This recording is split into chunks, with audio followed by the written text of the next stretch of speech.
Bret, Hitman, Hart, the excellence of execution, the best there is, the best there ever was, the best there ever will be. How you doing today, man? I'm good. Vezzy Parmesan, Hot 106, Rise and Grind Morning Show. You've had a long, illustrious career. What's one of your favorite memories that jumps out at you in your head from everything you've done in the past? Favorite memories. I mean, I got so many. You know, I think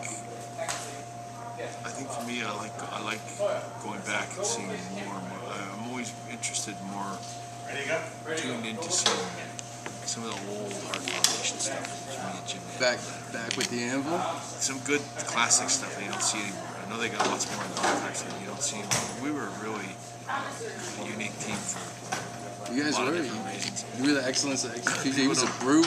People remember us more for the Hitman than Hart Foundation. Translated from Hillman and what it did. You know, Nighthawk was in that too. But those early Hart Foundation days, probably even with Jimmy Hart. When I see some of those, it brings back a lot. Yeah?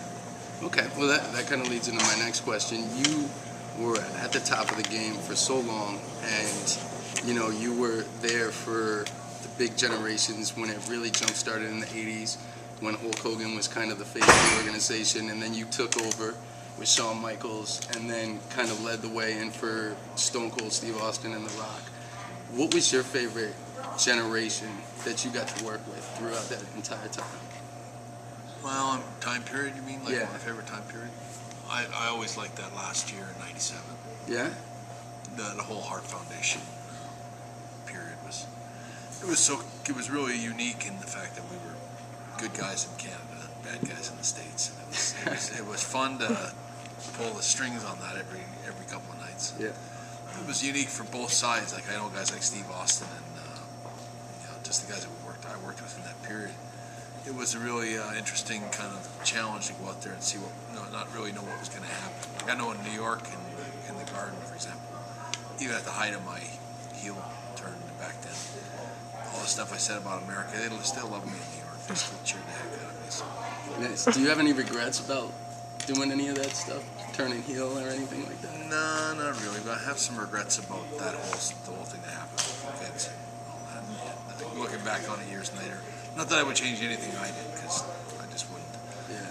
But at the same time, I do kind of wish that somehow we'd kind of worked out a better ending, so that you know I didn't really want to leave it. The whole thing was we should have been able to work things out. You know, back in those days, '97, I was in my prime. I look back on those matches and the matches that I put out and that churned out in '97 were probably the best matches I ever did. I mean, there was Austin in '97 and Undertaker SummerSlam was such a good match. Yeah. You know, the Survivor Series with Shawn, even the Screwjob. I mean, it was a hell of a match before the Screwjob. Absolutely. And you know, I remember even wrestling Patriot on Monday Night Raw and stuff. There was some really intense, good stuff that looking back on now, I'm pretty proud of that whole year. Nice. Well, you recently just worked with WWE again. How is your relationship with Vince McMahon now? It's good. Yeah. I've kind of moved on from all the stuff that happened. It's more for my own peace of mind than anyone else's. I'm glad I kind of buried the hatchet with Shawn, and we were actually on pretty decent terms. And Vince, you know, I have a lot of regard for Vince, even though, you know, I think some of his business decisions and things that how he's handled things. There's better ways to do business than the way Vince McMahon's done it. A lot of his talent is, you know. But in saying that, I mean, the sad, you know, truth about it is that you don't need to be talking to me right now if it wasn't for Vince McMahon.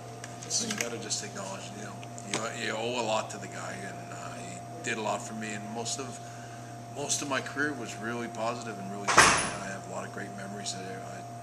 You know, like talking to this group of people tonight with the question and answers.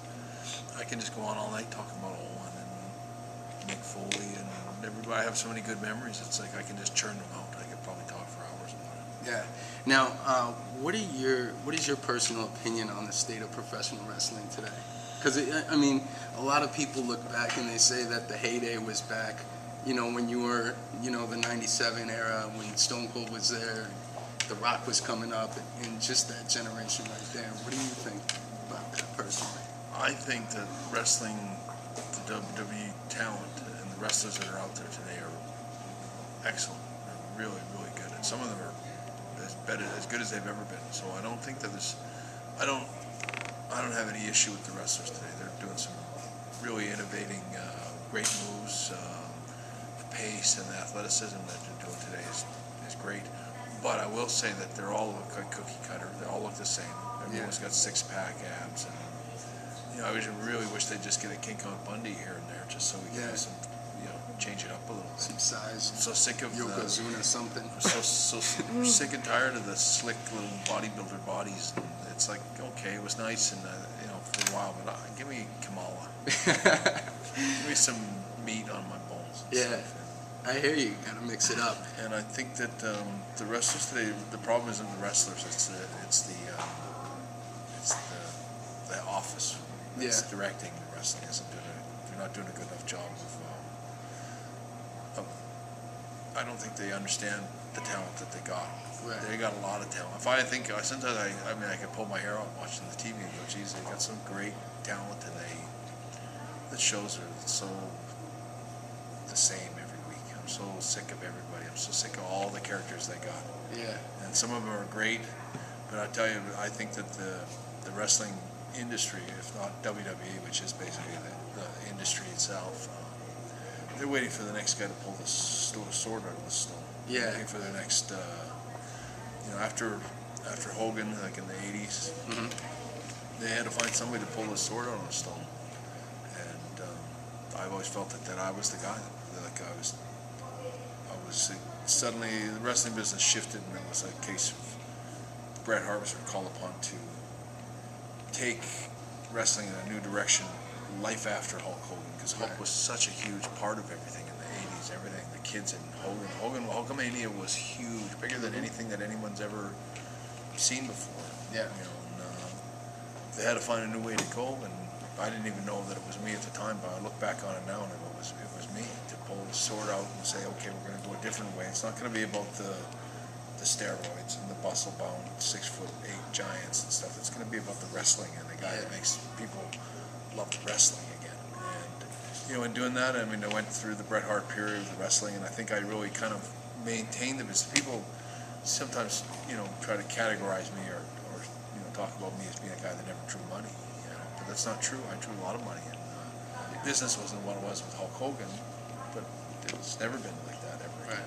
And I think I kept when wrestling was kind of falling, which was that whole steroid thing, I was the guy that stopped it from falling.